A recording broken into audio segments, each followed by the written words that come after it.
안녕하세요. 저는 지금 참 특이한 가족을 안고 살고 있는 대한민국의 남성입니다. 어떻게 하면 특이한 가족을 안고 사는 걸까 이해가 안 되고 궁금하실 것 같아요. 아마도 그 누구도 상상할 수 없을 만한 가족이라고 저는 이야기할 수 있을 것 같습니다.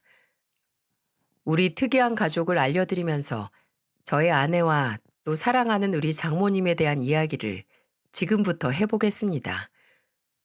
우리들은 서로 전혀 다른 환경에서 자랐지만 어떻게 해서 같은 상황에 같은 장소에서 만나게 되었어요. 같은 상황이라 함은 저와 아내 모두 다 결혼을 했다가 혼자가 된 상황이었다는 것이고, 같은 장소라는 건 아내와 제가 처음 만나게 된 장소를 이야기하는 것인데요. 아내와 저는 한 장애인 봉사단체에서 만나게 되었습니다. 저는 여동생이 선천적인 장애가 있던지라 여동생을 위해서 함께 다니다가 봉사활동까지 하게 되었어요. 어릴 때부터 몸이 불편했던 아이라 늘 마음이 쓰이고 아팠는데, 나중에 크면서 제가 사회생활을 하고 일상의 행복을 누리다 보니 매번 집에서만 갇혀 사는 우리 동생이 불쌍하더라고요. 그래서 바깥바람도 쐬고 친구들도 만들어주자 싶어서 동생을 데리고 장애인 센터를 다니기 시작했고, 이곳에서 여러 장애인들을 만나며 제 동생도 즐거워하고 저도 봉사를 하며 보람을 많이 느끼게 되면서 몇 년째 다니고 있던 중이었어요. 그러다 어느 날 한 여자가 봉사를 나오기 시작했는데, 자기 몸 사리지 않고 봉사를 하는 모습이 정말 예뻐 보이던 거 있죠. 제 눈에는 그저 천사처럼 보였고, 그 힘든 봉사활동 중에도 한 번도 인상을 찌푸리거나 짜증 한 번 내는 거 없이 늘 웃으며 장애인들을 대하고 돕는 모습이 너무나 사랑스럽고 예뻐 보였습니다. 그래서 그 모습에 반해서 제가 먼저 다가가기 시작했어요. 이미 그 여자의 상황은 주변을 통해서 들어 잘 알고 있었습니다. 같이 봉사활동을 하시는 주책 맞은 아주머니들이 알아서 소식통 역할을 하고 있었기 때문에 그 여자에게 직접 듣지 않아도 현재 무슨 상황인지 다 알 수 있었어요. 오랫동안 같이 봉사활동을 하던 아주머니들이었기 때문에 저랑도 같이 스스럼 없이 수다를 떨면서 자연스레 그 여자의 상황에 대해 알려주더라고요. 에휴, 젊은 아가씨가 안 됐지. 글쎄 결혼을 했는데 결혼한 지 7년 만에 사별했다지 뭐야. 그 뒤로는 아무도 안 만나고 그냥 틈틈이 와서 봉사활동이나 하고 있는 것 같아. 내가 하도 봉사하는 모습이 예뻐서 이것저것 물었더니 글쎄 이 얘기를 해주던 거 있지. 아유, 아직 새파랗게 젊은 사람인데 벌써 사별을 해서 어째. 아까워, 아까워. 저는 결혼을 했었을 거라고는 상상도 못했던 여자가 결혼한 지 7년에 사별까지 했다는 사실에 속으로 놀라움을 감출 수가 없었습니다. 사실 저도 그 당시에 결혼을 했다가 3년도 안 되어서 이혼을 한 상황이었기에 이혼남으로서 그 여자에게 다가가는 게 좀 망설여지고 있던 때였어요. 하지만 계속해서 눈에 밟히던 그 여자를 포기할 수 없어서 어떻게 다가서야 할까 고민을 하고 있던 찰나에 이런 이야기를 들으니 조금은 같은 처지인 것 같아 마음이 놓이더군요. 그래서 용기를 내서 다가갈 수 있었던 거였습니다. 근데 처음에는 이 여자가 제가 다가가는 걸 상당히 부담스러워 하더군요. 처음에는 가볍게 인사로 시작했다가 나중에는 연락처를 주고받으며 제가 연락을 해 나갔었는데, 중간에 저한테 이런 말을 하던 거 있죠? 저, 이런 관심 저는 부담스러워요. 아실지 모르겠지만 전 결혼까지 했었고 사별한 사람이에요. 저 그냥 평범한 여자 아니고 흔히 말하는 과거에 있는 사람이라 그쪽이 상처받게 될 거예요. 그러니 저한테는 더 이상 연락하지 말아주세요. 연수 씨, 한 번만 다시 생각해 보면 안 될까요? 저도 평범하진 않아요. 저도 연수 씨처럼 결혼했던 사람이에요. 저도 결혼했었는데 지금은 이혼한 상황이고요. 우리 둘이 같은 처지예요. 그러니까 다시 한 번만 생각을 바꿔줘요. 저 정말 연수 씨한테 잘할 자신 있고 행복하게 해줄 자신 있습니다. 저의 결혼 전 아내는 제가 한 번 이혼을 했었다는 이야기에 굉장히 의외라는 반응을 보였고, 그 뒤로 제가 정말 엄청난 구애 끝에 결국에는 아내와 연인으로 발전해 결혼까지 할 수 있었어요. 아내의 마음을 돌리기까지는 정말 어려웠지만 점점 저에게 마음의 문을 열고 다가오는 아내가 고마웠고, 끝내는 저의 청혼을 받아준 아내로 인해 저는 모든 순간이 다 아름다웠어요. 그리고 아내와의 결혼 생활이 정말 기대되었죠. 근데 한 가지 아내가 결혼 전에 저한테 조심스럽게 이야기를 하나 하더라고요. 저 결혼 전에 하나 꼭 얘기해야 할 게 있어요. 우리 집에 이제 인사도 드리러 갈 거고 상견례도 곧 할 텐데 당신이 알아야 할 것 같아서요. 어, 이야기해봐. 뭔데 그래? 사실 우리 엄마가 몸이 좀 많이 불편하세요. 원래 당뇨가 좀 있으셨는데 합병증 때문에 지금은 의족을 차고 계셔서 자기가 상견례 때 보면 좀 놀랄 수도 있을 것 같아서 미리 이야기해야 할 것 같아 말해요. 그리고 나는 우리 엄마 결혼하고 나서도 계속 보살펴 드려야 해요. 그거 같이 감당해 줄 수 있겠어요? 그거 쉬운 일 아니잖아요. 저는 아내가 하는 이야기에 순간 당황을 했어요. 하지만 저의 여동생의 상황도 몸이 불편한 건 마찬가지라 저는 아무 상관없었습니다. 대신 우리 여동생은 저의 부모님이 케어를 하고 있지만 이 사람은 본인과 제가 직접 케어를 해야 한다는 점이 좀 다른 부분이었을 뿐이었어요. 괜찮아. 난 정말 다 괜찮아. 그런 일이 있었으면 진작 말하지 그랬어. 그럼 우리 그냥 연애할 때도 내가 언제든지 가서 돌봐드리고 했을 텐데 그동안 자기 혼자 힘들었겠네. 내가 결혼해서도 장모님께 정말 잘할 테니까 그건 아무 걱정하지 마. 알았지? 그리고 당신은 자주 봤지만 우리 여동생도 몸이 많이 불편하잖아. 당신도 알잖아. 우리 둘 다 같은 처지인 거야. 그러니까 서로한테 그런 거 전혀 문제될 거 없으니까 앞으로 걱정하지 말고 그런 건 다 나한테 이야기해. 알았지? 고마워, 자기야. 이렇게 바로 괜찮다고 할 줄 몰랐는데 정말 고마워.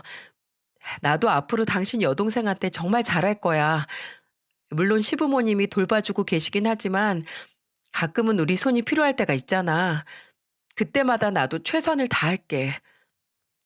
저희들은 오히려 서로에게 더 감동하고 공감하며 더 가까워지게 되었고, 처가에 첫 인사를 드리러 갈 때도 상견례 자리에서도 미리 이야기를 들은 덕분에 놀라지 않고 장모님을 만날 수 있었습니다. 그리고 저희 부모님께도 말씀을 드리니 그런 건 전혀 문제가 되지 않다고 말씀을 해주셔서 더더욱 편안하게 상견례까지 마칠 수 있었죠. 상견례는 장모님만 나오셨어요. 왜냐면 아내는 홀어머니를 모시고 살고 있었거든요. 근데 성품이 정말 훌륭하시고 인자하셔서 저희 부모님이 오히려 저를 잘 부탁드린다며 이야기를 하시던 거 있죠? 그리고 그 상견례가 끝나고 따로 장모님은 저에게 하신 말씀이 있었어요. 정서방, 우리 딸 사정이 이런데도 받아줘서 정말 고맙네. 내가 의족이라는 말은 다 들어서 알고 있지? 내가 발이 이런데도 우리 딸은 나를 끝까지 안고서 정말 손수 나를 떠받들듯 살던 딸이야. 그런 딸이 이제야 겨우 자네를 다시 만나서 행복해지려고 하니까 내가 얼마나 든든하고 마음이 좋은지 모른다네. 앞으로 우리 딸 잘 부탁하네. 서로가 서로에게 잘해야겠지만 나도 자네한테 정말 고마운 마음이 커서 진짜 잘할 테니까 우리 딸 항상 좋게 봐주고 예쁘게 봐주게. 네, 장모님, 당연하죠. 걱정하지 마세요. 제가 정말 언제든지 우리 아내한테 잘할 겁니다. 정말로 잘할 거예요. 그리고 장모님께도 제가 평생 잘할 거고요. 그러니까 아무 걱정 마시고 따님 저에게 맡겨주십시오. 평생 행복하게 잘 살겠습니다. 그래, 그래. 나는 그거면 됐네. 장모님은 저에게 자신의 딸을 맡기면서 신신당부를 하셨습니다. 그리고 저 역시도 그 신신당부 하시는 말씀을 잘 받아들였어요. 결혼 후 저와 아내는 틈이 나는 대로 장모님을 찾아가 정말 잘해드렸어요. 여행도 자주 갔고 그냥 아무 이유가 없어도 집으로 찾아가 밥을 차려 같이 식사를 하는 등 홀로 계시는 시간들이 외롭지 않도록 시간을 많이 가졌죠. 거기에 대해서 저희 아내도 장모님도 많이 고마워해 주셨습니다. 특히나 저희 장모님은 저를 사위를 넘어 아들처럼 아껴주셨어요. 원래 성품이 따뜻하신 분이신지 늘 제가 장모님을 뵈러 가면 저를 꼭 껴안아 주시며 우리 정서방 왔는가 하시고 늘 제가 좋아하는 반찬들을 잔뜩 만들어 주셨어요. 그리고 꼭 셋이서 놀러 가면 제가 가운데 서고 오른쪽에는 와이프, 또 왼쪽에는 장모님 손을 잡고 다닐 정도로 저희는 사이가 좋았답니다. 또 장모님과 둘이서만 있을 때에도 저희는 손을 잡고 다니거나 다리가 불편하신 장모님은 저의 팔짱을 끼고는 걸으셨는데요. 그럴 때마다 항상 하시는 말씀이 있으셨어요. 든든한 내 사위, 우리 사위 없었으면 내가 어떻게 살았을까 몰라. 내 사위로 와줘서 정말 고맙네 정서방. 우리 오래오래 행복하자. 알았지? 네, 장모님. 그럴게요. 오래오래 제가 장모님 곁에서 장모님 행복하게 해드리겠습니다. 어디서 보면 꼭 제가 장모님 아들이라고 오해를 받을 만큼 저희는 그렇게 사이가 좋았어요. 게다가 장모님은 항상 옷을 사도 제 와이프 옷보다도 제 옷을 먼저 사주시는 분이셨습니다. 밖에 나가서 쇼핑을 하거나 장모님 댁에 놀러 갈 때마다 뭘 그렇게 하나씩 사두시는지 저는 갈 때마다 장모님께 선물을 하나씩 받아오곤 했었어요. 한 번은 우리 와이프가 질투를 하면서 이렇게 이야기를 하기도 했었답니다. 우리 엄마는 딸보다도 사위사랑이 더 커서 내 선물을 안 사도 꼭 사위 선물은 사놓으신다니까. 하여간에 나만 외로워 나만. 이 결혼에서 최대 수혜자는 이 둘이라고요. 아유, 왜 이러실까 우리 딸. 누구보다도 우리 딸이 세상에서 제일 귀하지. 자, 알았어. 다음에 올 때는 내가 우리 딸 것도 사둘게. 이번에는 커플로 할 수 있는 거 사놓으면 되겠다. 그럼 안 삐지겠지? 네, 꼭 사둬야 해요, 엄마. 저희는 이렇게 대화를 하며 한참을 깔깔 웃었던 기억도 있네요. 그만큼 결혼 생활이 재미있고 행복했습니다.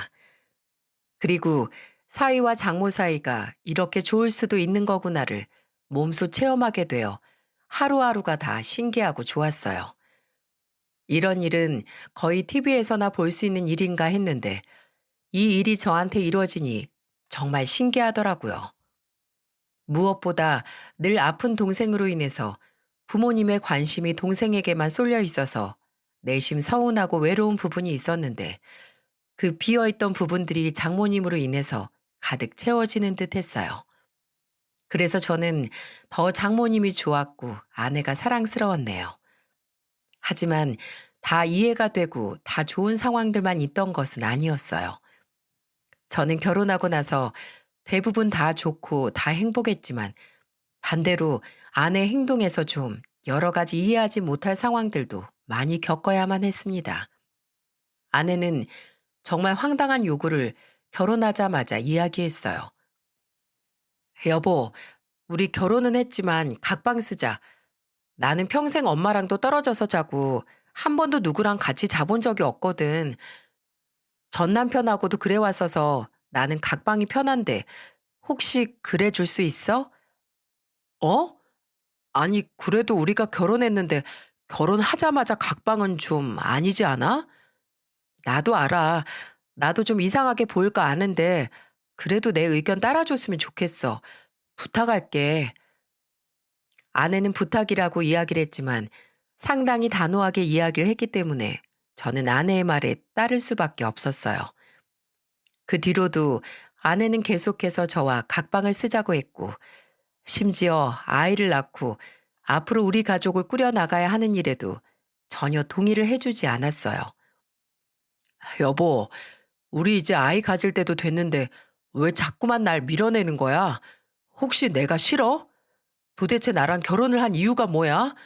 나는 당신이랑 정말 행복하고 알콩달콩한 결혼 생활을 생각하고 당신이랑 미래를 약속한 건데 우리 결혼하고 나서 한 번도 평범한 부부 같지 않았던 거 알아? 도대체 왜 그러는 거야? 내가 뭐 잘못했어? 설명이라도 제대로 해줘야 할 거 아니야. 미안해. 내가 아직 마음의 준비가 되지 않아서 그래. 조금만 더 기다려줘. 나 당신 정말 사랑해. 나도 당신이랑 행복한 미래를 꿈꾸고 있어. 근데 아직은 좀 내가 그 미래에 대한 확신이 없어서 그러니까 조금만 더 날 믿고 기다려줘. 아내는 결혼하고 나서 수개월이 지났는데도 불구하고 저와의 부부만의 생활도 다 거부를 하고 있었어요. 그거에 저도 적잖이 상처를 받고 있어 결국에는 더 참지 못하고 이야기를 했는데 아내는 이때도 조금만 더 기다려달라고 하며 저를 설득했습니다. 결국 저는 아내를 기다려줄 수밖에 없었어요. 그리고 아내의 말을 들어보면 전 남편과도 7년이나 같이 살았는데 아이가 없었던 걸 보면 아내가 저한테만 그러는 것 같지 않아서 어느 정도는 이해를 할 수 있을 것 같았어요. 그리고 본인이 마음의 문을 열겠다고 했기 때문에 저도 더 기다려주기로 했었죠. 그러다가 거의 몇 개월이 또 지난 이후에 아내가 큰 결심을 했는지 저에게 다가와 이렇게 이야기를 하더라고요. 여보, 내가 정말 많이 생각해 봤는데 내가 힘들다고 해서 당신 혼자 두면 안 되는 거였는데 내가 좀 너무했었던 것 같아. 결혼하자마자 각방 쓰자고 한 거나 당신 거부한 거 다 당신한테도 힘든 일이었을 텐데 나를 따라와 줘서 정말 고마워. 나 아직은 좀 힘들긴 하지만 일단 우리 각방 쓰는 것부터 바꿔보자. 나를 기다려준 만큼 나도 당신을 위해서 바뀌어 볼게. 뭐? 정말이야? 정말로 그래 줄 수 있어? 고마워, 여보. 정말 고마워. 저는 이 순간 부부가 같은 방을 쓰는 게 뭐라고 그게 그렇게 감격적이어서 아내를 부둥켜 안고 방방 뛰었습니다. 그리고 아내는 정말로 자신의 방을 정리를 하고 원래 안방이었던 곳으로 들어와 저와 함께 지냈어요. 물론 아직까지는 정상적인 부부 생활이라고 할 수 있는 부분은 없었지만 저는 그것만으로도 일단 만족했었습니다. 아내가 어렵게 마음을 열어가고 있는 것 같아 정말 다행이라고 여겼죠. 그렇게 우여곡절을 겪으며 다툴 땐 다투고 또 서로 화해하고 사이좋게 지낼 땐 지내면서 결혼 생활에 1년이 훅 지났습니다. 그리고 그 1년 뒤에 아내는 갑자기 주말마다 친정집에 다녀오겠다고 계속 다니기를 시작했어요. 근데 저도 그 부분에 대해서는 크게 뭐라고 하지 않았습니다. 왜냐하면 장모님의 몸이 원래 불편했는데 그 즈음에 갑자기 건강이 더 안 좋아지기 시작했었거든요. 그래서 아내는 몸이 불편한 장모님을 주말만이라도 보살피기 위해 간 거였기 때문에 제가 뭐라고 할 수는 없었어요. 하지만 어느샌가부터 주말마다 처가로 가는 아내를 의심하게 되는 계기가 생기게 되었습니다.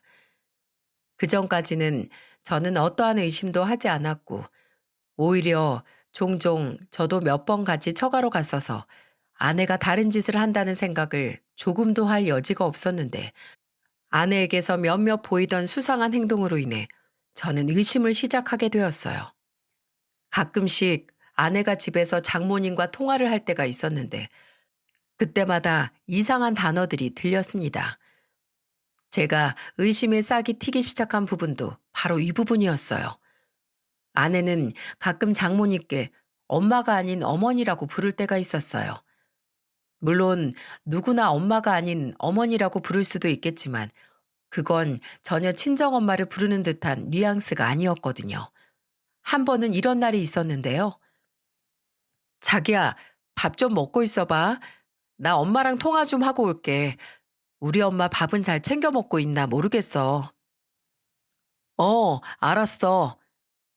저는 아무렇지도 않게 밥을 먹고 있었고, 아내는 장모님께 전화를 하고 오겠다며 잠시 자리를 비웠어요.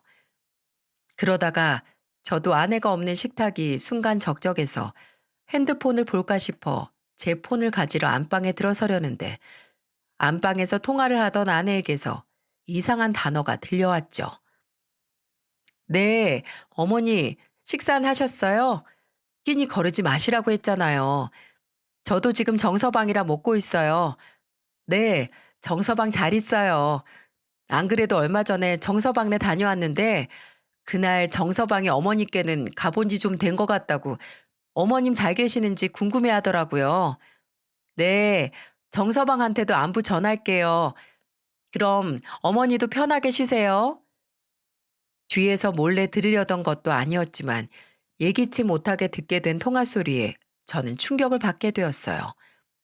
원래 아내는 장모님께 엄마라는 호칭을 썼었고 이렇게 어머니 하며 격식을 차리며 이야기를 하지 않았거든요.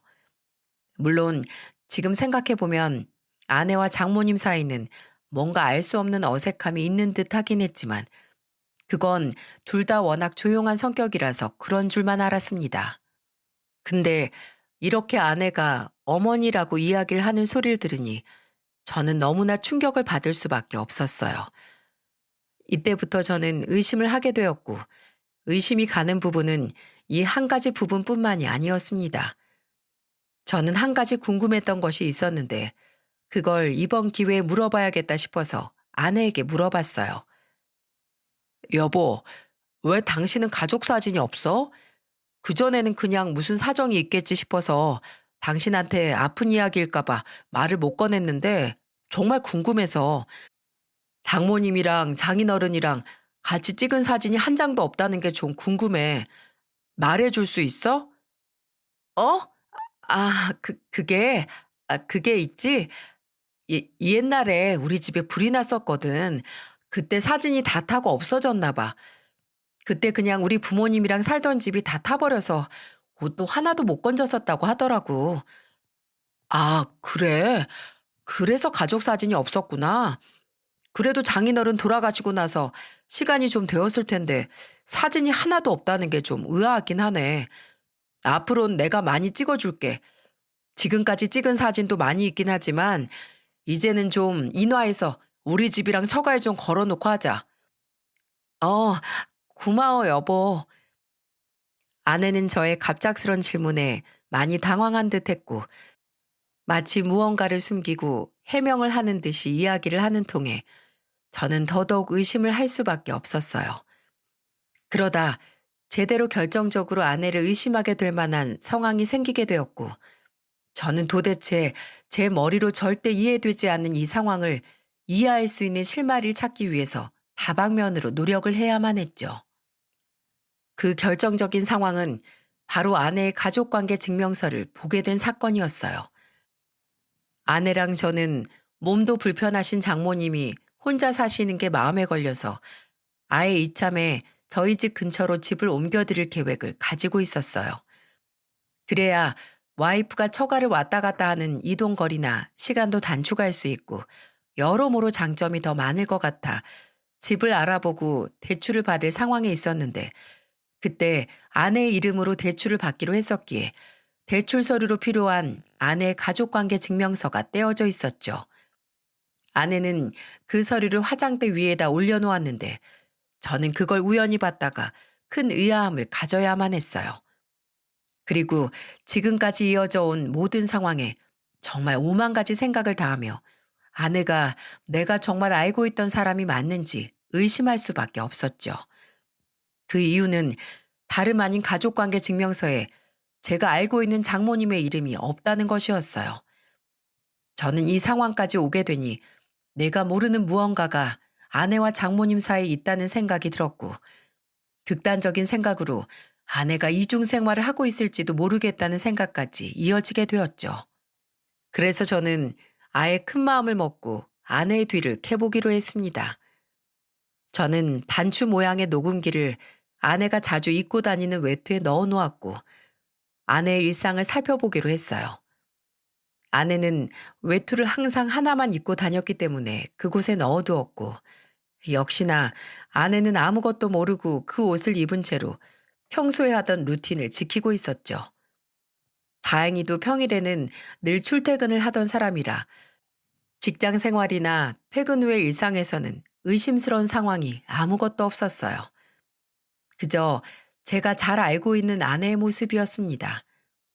평범하게 직장 생활을 하고 퇴근 후에는 평범하게 저랑 만나 마트를 가거나 외식을 하거나 혹은 지인을 만나 놀다 오거나 딱 그 정도 수준이었어요. 근데 주말이 되자마자 아내는 여느 때와 같이 평범하게 처가로 갔는데 그 처가에서의 모습이 가히 충격적이었고 저는 그 녹음기 안에 있는 내용을 듣는 내내 경악에 경악을 할 수밖에 없었어요. 녹음기 속 아내와 장모님의 대화는 이러했습니다. 아가 왔니? 이제 곧 그쪽으로 이사도 갈 건데 이렇게 매주 안 와도 된다. 왜 자꾸 힘들게 여길 와? 안 그래도 너네 신혼집 근처로 이사 가는 것도 내가 얼마나 미안한지 아니? 에이, 어머니, 그런 소리 마시라고 했죠? 제가 말씀드렸잖아요. 저 결혼하고 나서도 어머니 끝까지 모실 거라고. 게다가 요즘은 당뇨 때문에 컨디션 더 안 좋으시잖아요. 저는 제가 마음 편하려고 어머님 상태 확인하러 오는 거니까 더는 오지 말라고 좀 하지 마세요. 같이 모시고 살고 싶은 거 저 진짜 많이 참은 거예요. 아서라, 그런 소린 하지도 말어. 지금 내가 너희 집 옆으로 가는 것도 나는 정말 염치불구하고 가는 거 몰라서 그래. 나는 정말 이제 괜찮으니 이제는 네 갈 길 가고 나는 내 갈 길 간다고 하는데도 굳이 아휴, 내가 정말 너도 그렇지만 정서방 보기가 영 편치가 않어. 여기까지만 해도 대화가 정말 이해할 수 없는 대화였는데 그 뒤에 이어지는 내용에 저는 뒷목을 잡을 수밖에 없었어요. 우리 첫째 아들 그렇게 가고 나서 둘째 놈은 뭐 애진역에 없는 자식으로 쳤다지만 첫째가 그렇게 너도 냅두고 나보다도 먼저 이 세상 떠나는 것 보고 정말 희망이 다 없어지는 것 같았다. 그냥 이 남은 인생 어떻게 살아야 하나 그것만 막막하더라고. 근데 그때 네가 날 놓지 않고 내 손을 잡아준 덕분에 내가 여기까지 올 수 있었어. 이만큼 살아낼 수 있었다.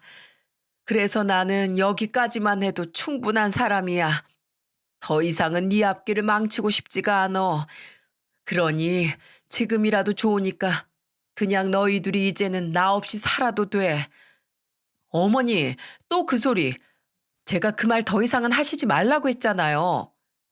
어떻게 안 하니, 어떻게. 나는 정서방이 너무 걱정된다. 세상에 비밀이란 없다.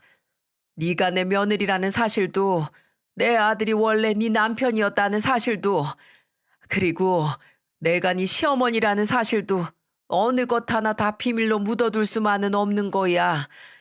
그러니 이제는 내가 떠나든지 아니면 정서방한테 모든 사실을 말하든지 어떻게든 해야 될 때가 왔어. 이제 너희 집 근처로 이사 가게 되면 더 수시로 볼 텐데 네가 정 나를 포기 못하겠다면 정서방이 먼저 알아채기 전에 우리가 먼저 말해야 돼. 그건 제가 알아서 해볼게요. 지금 저도 때를 보고 있어요.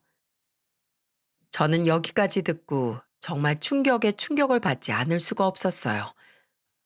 내가 알고 있던 장모가 사실은 아내의 시어머니였다는 사실이 믿기지가 않았어요. 그래서 저는 이 사실을 똑바로 마주하고 어떻게 된 건지 정확하게 알기 위해 작전을 세우게 되었죠. 그리고 모든 준비를 다 마치고 아내에게 이야기를 했어요. 여보, 우리 이번 주말에는 장모님을 집으로 모시고 와서 밥 먹자. 내가 이번 주말에는 근사하게 저녁 만들어 줄게. 그리고 내가 당신이랑 장모님이 놀랄 만한 깜짝 선물도 하나 준비해 놨으니까 꼭 모시고 와. 알았지? 깜짝 선물? 우리 그날이 무슨 특별한 날인가? 갑자기 웬 선물을 준비했어? 아, 있어. 그런 게. 알고 싶으면 꼭 모시고 와. 저는 아내에게 이야기를 했고 제가 고대하고 고대했던 주말이 다가왔습니다. 아유, 우리 이제 곧 이웃 될 텐데 또 무슨 저녁을 준비한다고 그래. 내가 해줘야 하는데 참. 아니에요, 장모님. 오늘 편하게 식사하세요. 그리고 오늘 제가 준비한 선물도 있으니까 기대하시고요. 저는 오늘 이 둘에게 제대로 이야기를 듣기 위해서 모든 것을 빈틈없이 준비했고 아내와 장모님은 아무것도 모른 채 식사를 잘 했습니다. 그리고 식사를 마친 뒤에 저는 그 둘에게 깜짝 선물을 주겠다며 이야기를 하고는 제가 가지고 있던 이 둘의 대화 내용이 들어있는 녹음 파일을 켜서 들려주었어요. 자, 이제 제 깜짝 선물 드릴 시간이에요. 제가 들려드리는 거 똑바로 들어보세요. 이 둘은 아무 생각 없이 제가 틀어준 녹음 파일을 듣기 시작했고 둘의 대화 내용이 선명해질수록 이 사람들의 얼굴은 창백하게 질려갔어요. 이거 뭐야, 여보? 이게 대체 어떻게 된 거야? 아내는 놀란 목소리로 저에게 물어봤고 장모님은 그 옆에서 아무 말도 못한 채 눈물을 흘리기 시작하며 하염없이 죄인처럼 땅만 보고 있었어요. 그 모습을 보며 저는 똑바로 물어봤어요. 이게 뭐냐고? 나야말로 묻고 싶은 말이야. 도대체 이 대화 내용을 내가 어떻게 이해를 해야 하는 거야? 어? 이게 지금 무슨 대화 내용이냐고. 며느리라니, 어머님이라니. 장모님, 이게 대체 무슨 상황인지 저한테 설명해 보십시오. 네? 이거 만일 저 사기 결혼 당한 거면 바로 법적 조치 들어갈 겁니다. 제가 생각보다 세게 나오니 아내도 이 상황을 수습해야겠는지 얼른 나서더라고요. 여보, 내가 다 설명할게. 어머님은 아무 잘못 없어. 다 내 잘못이야. 내가 만든 상황이라고. 그 이야기를 하는 사이에도 장모님은 계속해서 하염없이 울고만 있을 뿐이었어요. 내가 납득할 만한 상황이어야 할 거야. 제가 단호하게 이야기를 하니 아내는 그때부터 모든 상황들을 다 털어놓기 시작했어요. 그게 있잖아. 실은 우리 엄마, 내 전 남편의 어머니였어. 말 그대로 내 전 시어머니. 나는 원래 고아였어. 부모도 형제도 없이 그냥 혼자였는데 태어나서 처음으로 만난 사람이 남편이 되었고 그때 만나게 된 어머니가 나를 정말 친딸처럼 정말 많이 아껴주셨어. 고아원에서도 사회에서도 그런 사랑과 관심은 어디에서도 받아본 적이 없었는데 처음으로 어머님이 내 손을 잡아주시고 날 따뜻하게 안아주시고 마치 나를 딸처럼 걷어주셨어. 나는 첫 번째 결혼 때 그때 남편이 좋았다기보다는 어머님이 더 좋아서 결혼 생활 했다고 할 수 있을 정도로 어머님이랑 애틋했어. 근데 갑작스럽게 남편이 다니던 공장에서 기계 결함 문제로 세상을 떠나게 되고 어머님이 나처럼 세상에 혼자 남은 처지가 되신 거야. 물론 시동생이 있긴 했지만 시동생은 내가 결혼 전에도 이미 혼자 독립했다가 결혼하고 나서는 아예 싱가포르로 이민을 가버렸어. 원래 좀 괴짜인데다 가족에 대한 정이 하나도 없는 사람이었거든.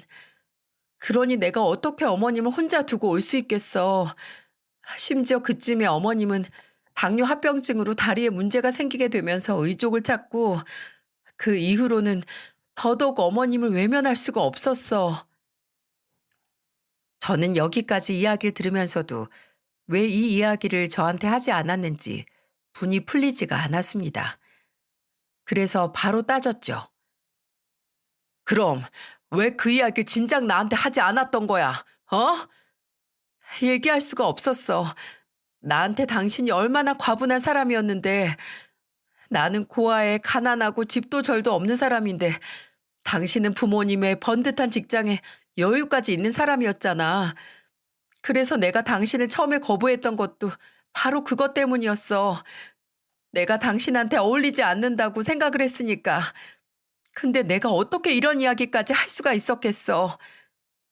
그게 지금 말이 되는 변명이라고 생각해? 그게 말이나 되는 소리냐고. 저는 울분에 가득 차서 아내에게 소리를 질렀습니다. 근데 그 모습을 보며 눈물만 흘리던 장모가 이번에는 본인이 나서서 이야기를 하더라고요. 정서방, 다 내 잘못이야. 다 내 탓이네. 내가, 내가 떠났어야 했는데, 내가 진작에 떠나버렸어야 했는데, 그러질 못했어. 나도 사람인지라 혼자 되는 게 무서웠네. 그래서 염치불구하고서 며느리한테 빌붙어서 사느라, 그래서 그랬네. 며느라이는 아무 잘못이 없네. 내가 흠이야. 내가 우리 며느리 흠이라서 그래서 자네한테 떳떳하지 못했던 거야. 그러니 제발 우리 며느리 용서해 주게.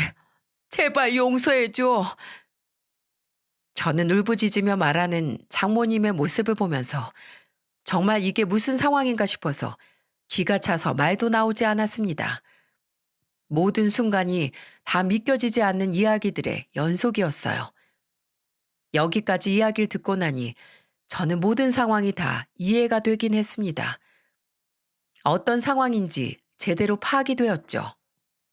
아내는 원래 결혼했던 남편이 있었는데 그 남편이 죽으면서 시어머니 혼자 남게 되었고 몸까지 아프던 시어머니를 차마 혼자 둘 수 없어 본인의 엄마로 모시고 살고자 했던 거였어요. 그 뒤로도 더 자초지종을 들었는데 아내는 전 시어머니를 모시고 살게 된 이후 5년 있다가 저를 만나게 된 거였고 제가 들이댈 때에는 아내도 제가 마음에 있었지만 본인의 상황 때문에 저를 자꾸만 밀어낸 거였습니다. 결코 평범하지 않았던 아내와 장모님의 사이로 인해 그 누구도 이해를 못 해줄 거라고 생각했던 아내는 처음부터 저를 밀어내고 있었지만 저와의 관계를 눈치챈 장모님이 계속 아내를 설득해 저와 만나게끔 해준 거였어요. 하지만 저는 이 모든 상황을 다 듣고 나서도 저를 속인 아내와 장모님이 용서가 되지 않았습니다. 정말 비참하고 억울하고 여러 복합적인 마음들이 다 스쳐 지나가더라고요. 그래서 이 둘의 얼굴을 보고 싶지 않아 저는 단호하게 이야기를 했습니다. 다 필요 없습니다. 이제 와서 이야기한들 절 속인 게 없는 일이 됩니까? 이미 제가 받은 상처는요. 저는 두 사람 용서할 수 없습니다. 앞으로 어떻게 할지는 제가 더 고민을 해봐야겠으니까 당분간은 저 혼자 지내게 해주세요.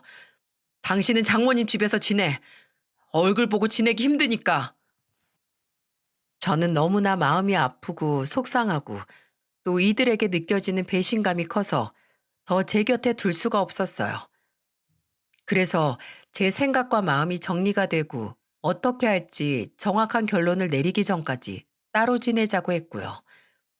그랬더니 그들은 아무런 말도 못하고 짐을 싸고서 나가더라고요. 하지만 그 모습을 보면서도 저는 미안하다거나 안쓰러운 마음이 전혀 들지 않았어요. 왜냐하면 제가 받은 상처가 그 당시는 너무나도 컸으니까요. 그날 이후 저는 이혼까지 생각을 하고 이 사태를 어떻게 정리를 해야 할까 고민을 하기 위해 저는 거의 밤낮을 마음고생하며 지내야 했어요. 일주일이 넘는 시간 동안 저는 방황을 많이 했는데 그 사이에는 오만 가지 생각이 다 지나갔습니다. 시간이 지날수록 이 둘의 사이가 이해가 되면서도 또 나를 그만큼 믿지 못했었나 하는 배신감에 이중적인 마음들이 계속 왔다 갔다 했었어요. 하지만 어느 마음 하나 포기하지 못하고 어떤 선택을 해야 하나 더 머리를 쥐어짜고 있을 때 생각지도 못한 편지를 받게 되었고 저는 그 편지를 읽고서는 그 자리에서 주저앉아 눈물을 펑펑 쏟아야만 했습니다.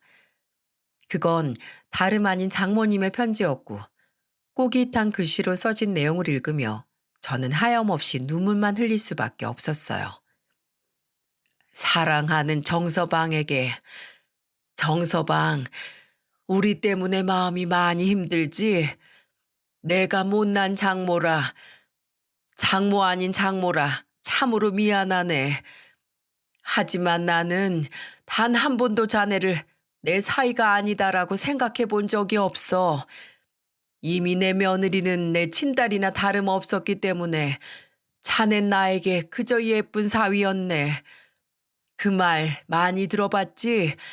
사위 사랑은 장모라고. 나는 우리 딸을 만나기 전까지는 평생 아들밖에 없어서 이 말을 공감할 수가 없었어. 근데 자네를 만나고 나니 이 말이 무슨 말인지 알겠더라고.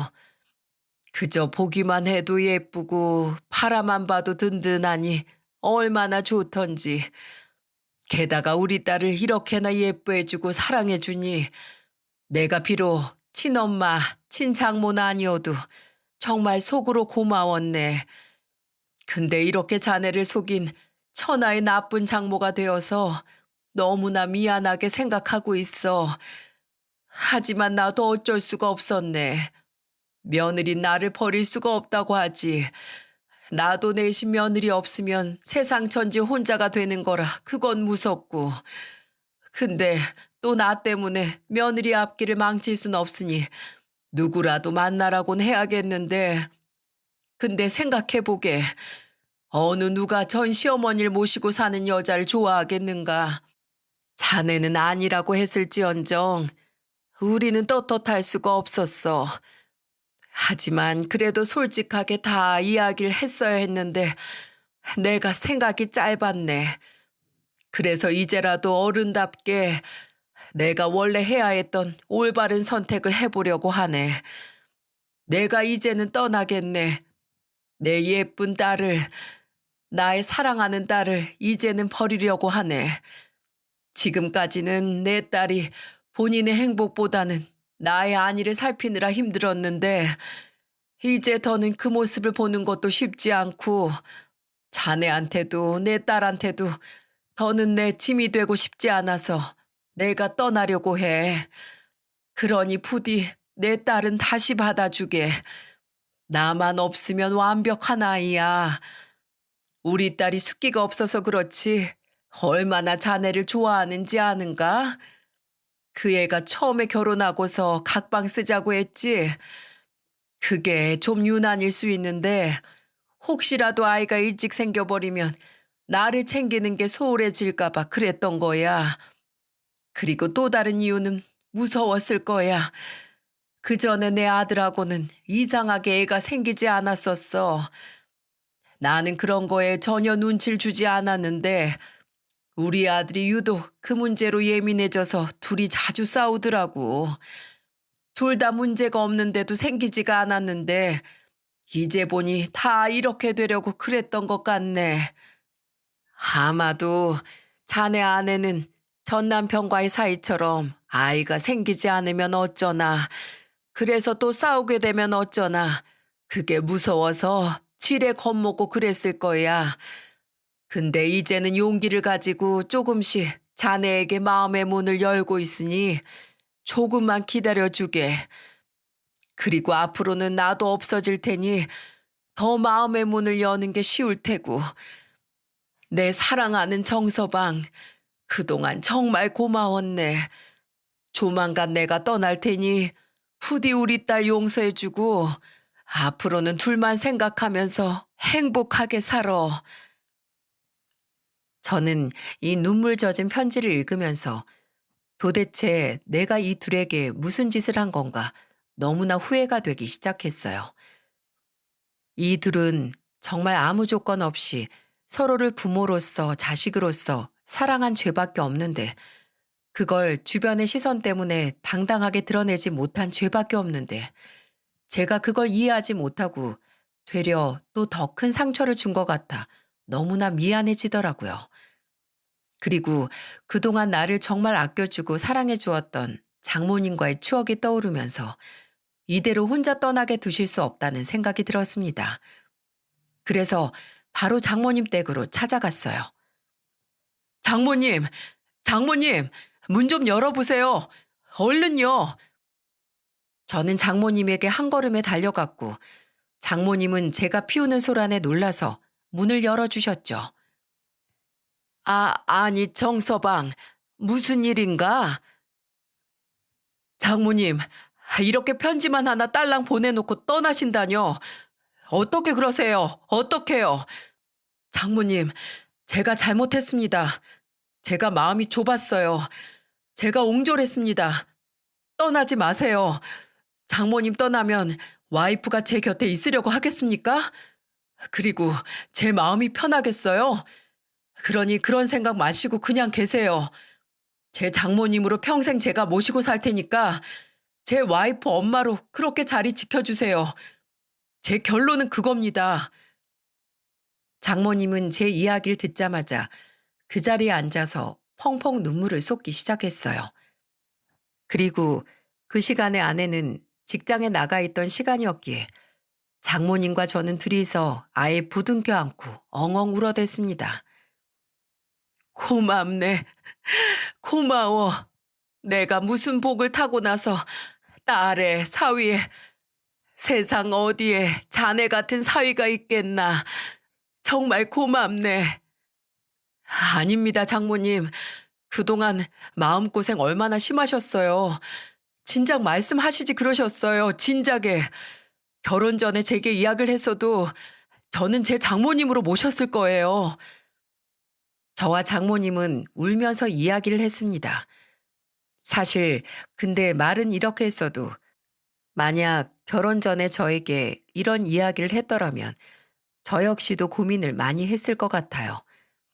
내 아내의 전 남편 엄마가 내 장모가 된다는 게 일반적인 상황은 아니니까요. 그리고 전 남편의 그늘에 제가 있는 느낌이 들 것 같아 아마도 많이 망설이고 결국에는 아내를 포기했을지도 몰라요.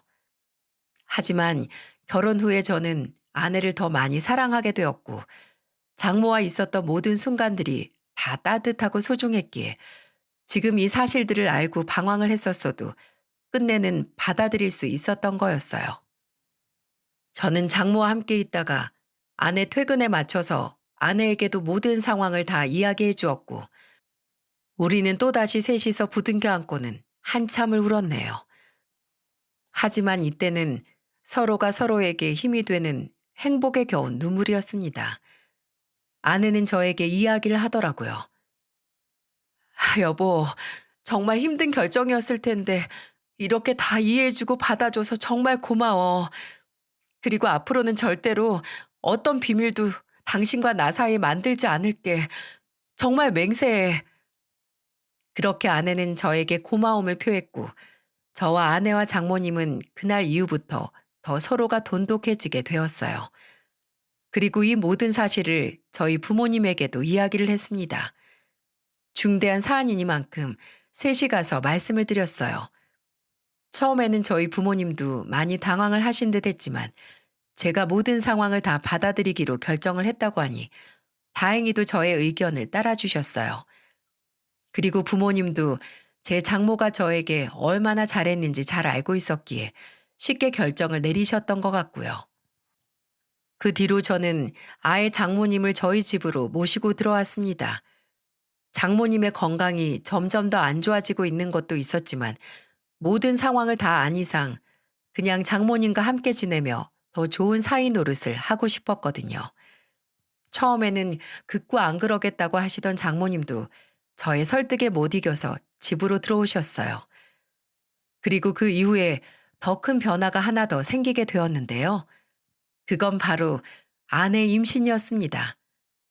아내는 저와 각방을 하고 나서 처음으로 아이 계획에 대해 저에게 이야기를 하며 다가왔고, 아이 계획을 세우고 얼마 되지 않아 곧바로 임신이 되어 지금은 벌써 안정기에 접어든 상황이랍니다.